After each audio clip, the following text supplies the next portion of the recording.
नमस्कार। चंद्रशेखर आजाद की जीत नगीना में महत्वपूर्ण मानी जाती है क्योंकि यह उन्हें राष्ट्रीय स्तर पर मान्यता प्राप्त कराती है और दलित राजनीति में एक नया चेहरा प्रस्तुत करती है। उनकी पहचान उत्तर प्रदेश के अलावा दूसरे राज्यों में भी हो रही है, जो उनकी संगठनात्मक क्षमता को बढ़ावा देती है।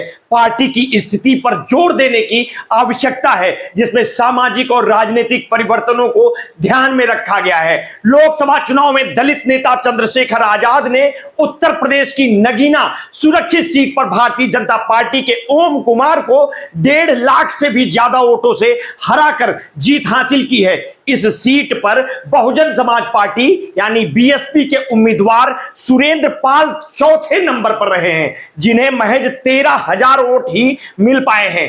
अहम यह है कि 2019 में बसपा प्रत्याशी गिरीश चंद्र ने इस सीट पर जीत दर्ज की थी। तब समाजवादी पार्टी और बहुजन समाज पार्टी बसपा के बीच गठबंधन था। इस जीत के बाद पत्रकार बाज अनवर से बात करते हुए चंद्रशेखर ने कहा था कि मैं नगीना की जनता को विश्वास दिलाना चाहता हूं कि आखिरी क्षण तक लोगों की सेवा करूंगा जिन्होंने वोट दिया है। उन सब से और दलित मुस्लिम समाज से कहूंगा कि उन्होंने जो मुझ पर कर्ज चढ़ाया है, जीवन के आखिरी क्षण तक चुकाऊंगा।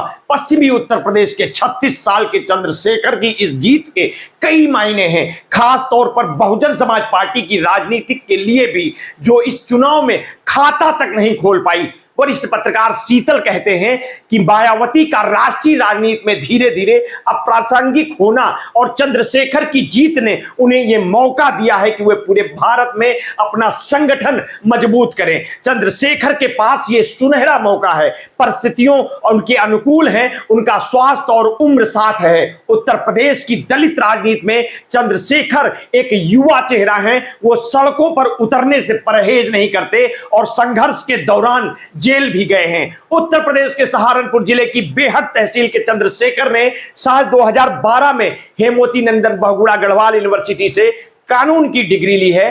चुनावी हलफनामे में उनका नाम चंद्रशेखर है, लेकिन वो चंद्रशेखर आजाद के नाम से चर्चित हैं। उनके पिता गोवर्धन दास सरकारी स्कूल में शिक्षक थे और मां घर बार संभालती रही हैं। साल 2015 में भीम आर्मी नाम का एक संगठन बनाकर चंद्रशेखर चर्चा में आए थे। भीम आर्मी का दावा है कि उनका मकसद जाति आधारित हमले और दंगों के खिलाफ आवाज उठाना है और दलित बच्चों में शिक्षा का प्रसार करना है। साल 2015 से ही देश के अलग अलग हिस्सों से दलित उत्पीड़न के मामलों के खिलाफ आवाज उठाने में भीम आर्मी सक्रिय रही है। 15 मार्च 2020 को चंद्रशेखर आजाद ने आजाद समाज पार्टी काशी नाम का गठन किया, जिसके बाद राष्ट्रीय अध्यक्ष वो खुद बन गए। पार्टी बाबा साहब भीमराव अंबेडकर, गौतम बुद्ध, संत रविदास, संत कबीर, गुरु नानक देव, सम्राट अशोक आदि को अपना आदर्श मानती है। पार्टी वेबसाइट के मुताबिक पार्टी का मकसद देश के साधन संसाधन और उद्योग व्यापार के साथ सरकारी प्राइवेट नौकरियों में वंचित वर्गों की भागीदारी सुनिश्चित कराना और बीएसपी और बीजेपी तीनों को ही निशाना बनाते हुए वे लिखते हैं, ऐसे समय में जब हाथ निरंतर कीचड़ पैदा कर कमल को खिलाने का मौका दे रहा हो, हमारे समाज में बहुत सारे नेता भाई भतीजावाद हो उस उम्र के पड़ाव में माया बचाने को समझौतावादी होकर मनुवादियों की कठपुतली बन गए हो। चंद्रशेखर की पार्टी आसपा यानी आजाद समाज पार्टी ने अपने उम्मीदवार छत्तीसगढ़, बिहार, दिल्ली, मध्य प्रदेश और उत्तर प्रदेश में खड़े किए थे। पार्टी के प्रदेश अध्यक्ष सुनील कुमार चित्तौड़ ने मीडिया से बातचीत करते हुए कहा कि पार्टी ने यूपी में भी 4 जगह उम्मीदवार उतारे थे, लेकिन हमें जीत सिर्फ नगीना सीट पर मिली है। चंद्रशेखर को लोगों ने संसद भेजा है। हम लोग संगठन को मजबूत करेंगे और आगे आने वाले चुनाव लड़ेंगे। पत्रकार साहबाज कहते हैं कि चंद्रशेखर का मानना है कि सरकार किसी की भी बने, जनता के अधिकार को हम सरकार के जबड़े से छीन कर लाएंगे। अगर किसी गरीब पर कोई जुल्म करेगा, जैसे मॉम ब्लीचिंग पहले होती थी, घोड़ी पर बैठने पर, मूछे रखने पर हत्या होती थी, अगर कहीं जुर्म होगा तो सरकार को चंद्रशेखर आजाद का सामना करना पड़ेगा। सरकार कुछ भी करे, लेकिन इंसान की हत्या को रोके, जाति और धर्म के आधार आधार पर अन्याय नहीं होने देंगे। होगा तो चंद्रशेखर आजाद से टकराना होगा, ये बात सब लोग जान ले। चंद्रशेखर को यूपी में एक दलित युवा नेता के उभार के तौर पर देखा जा रहा है, लेकिन दलित चिंतक, स्तंभकार और काशीराम के दो चेहरे सहित कई पुस्तकों के लेखक कमल भारती की राय बिल्कुल अलग है। कमल भारती कहते हैं चंद्रशेखर दलित राजनीति का नया चेहरा तो बनेंगे, लेकिन उनमें अभी बहुत उम्मीद नहीं कर सकते, क्योंकि उनके पास दलित मुक्ति का कोई विजन नहीं है। वो तत्कालिक परिस्थितियों के हिसाब से रिएक्ट करते हैं, लेकिन निजीकरण, उदारीकरण से लेकर दलितों को हिंदुत्व फोल्ड से बाहर निकाल कर लाने के लिए उनके पास कोई विचारधारा नहीं है। फॉरवर्ड प्रेस के हिंदी के संपादक और जातियों के आत्मकथा पुस्तक के लेखक नवल किशोर कुमार भी चंद्रशेखर की संगठनात्मक क्षमता पर सवाल उठाते हैं। वे कहते हैं कि नगीना में अल्पसंख्यकों और दलितों की आबादी अच्छी है। बीएसपी चुनाव जीतने के लिए नहीं, बल्कि वोट काटने या अपनी उपस्थिति दर्ज करने के लिए लड़ती है। इन हालात में चंद्रशेखर जीते हैं, वो आक्रामक तो हैं, लेकिन उन्हें अपनी संगठनात्मक क्षमता पर काम करना होगा, मूछ से ज्यादा विवेक से काम लेना होगा। नवल किशोर के मुताबिक जिस तरह से बिहार की पूर्णिया सीट पर निर्दलीय पप्पू यादव की जीत हुई है, उसी तरह से नगीना में चंद्रशेखर की जीत को देखा जाना चाहिए। इससे दलितों की राजनीति पर बहुत असर नहीं पड़ेगा। उत्तर प्रदेश की मुख्यमंत्री पद तक पहुंची मायावती क्या अप्रासंगिक हो गई हैं? कई विशेषज्ञों बीते कुछ चुनाव में उनकी पार्टी के प्रदर्शन के बाद यही सवाल उठा रहे हैं। 1984 में बनी बीएसपी का वोट बैंक अनुसूचित जात के लोग रहे हैं। बीएसपी कई राज्यों की चुनावी राजनीति में सक्रिय है, लेकिन पार्टी का व्यापक आधार उत्तर प्रदेश में ही रहा है। मायावती ने चुनावी परिणामों के बाद कहा था कि दलित वोटरों में मेरी खुद की जात के ज्यादातर लोगों ने वोट बीएसपी को देकर अपनी अहम जिम्मेदारी निभाई है, उनका मैं आभार प्रकट करती हूं। साथ ही मुस्लिम समाज, जिसको कई चुनाव में उचित पार्टी प्रतिनिधित्व दिया जा रहा है, वे बीएसपी को ठीक से नहीं समझ पा रहे हैं। ऐसे में पार्टी उनकी सोच समझकर भी मौका देगी, ताकि भविष्य में इसका भयंकर नुकसान ना हो। मायावती के इस बयान को देखें तो उन्होंने चंद्रशेखर पर उभार पर कोई टिप्पणी नहीं की, वहीं उन्होंने अपनी जात के और वोटर को धन्यवाद दिया और मुस्लिम के प्रति नाराजगी जाहिर की।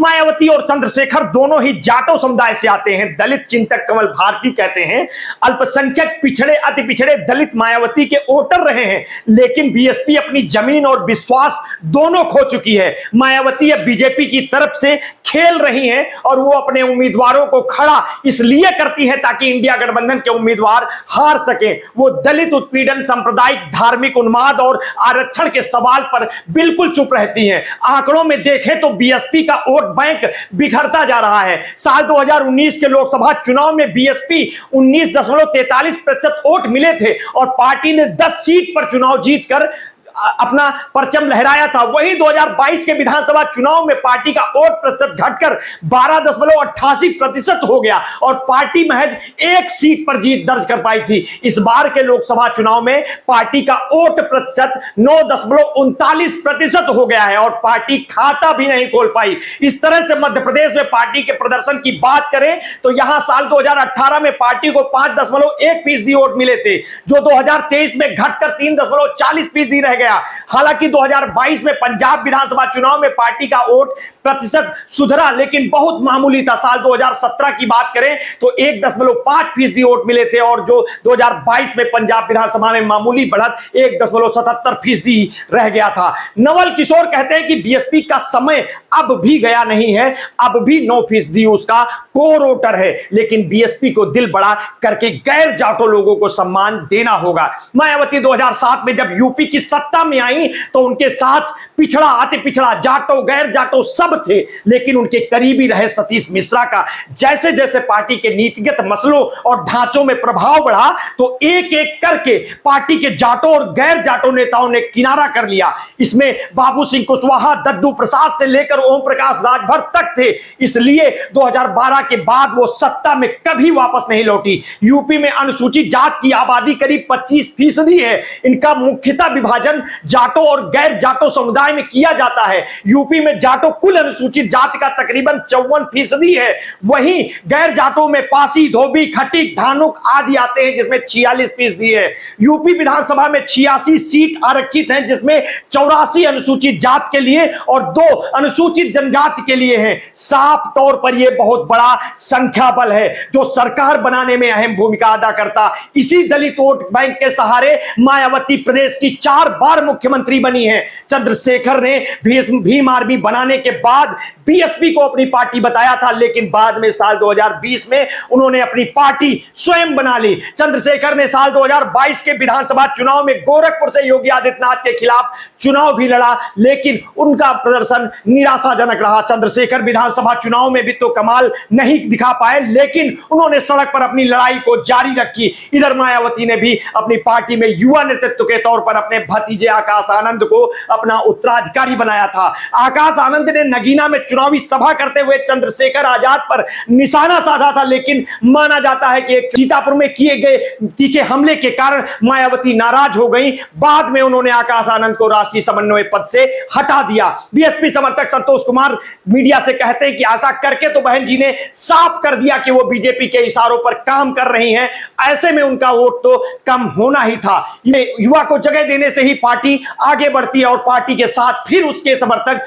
जुड़ते। पत्रकार शीतल सिंह कहते हैं कि आकाश आनंद को हटाना भ्रूण हत्या की तरह था। अब चंद्रशेखर संसद जा रहे हैं। उत्तर भारत में दलित युवा उनके साथ संगठित हो चुके हैं और अब जब उनको मौका मिला है तो उनसे अपने संगठन विस्तार की अपेक्षा है। खैर, आगे की अपडेटों के लिए आप हमारे साथ जुड़े रहिए, समय समय पर आपको अपडेट मिलती रहेंगी। आपने अगर अभी तक हमारे इस चैनल को सब्सक्राइब नहीं किया तो कर लीजिए, बेल आइकन दबाना ना भूलिए। अपने स्वास्थ्य के प्रति सचेत रहिए, सजग रहिए, अपना ध्यान रखिए। बहुत बहुत धन्यवाद। साधुवाद।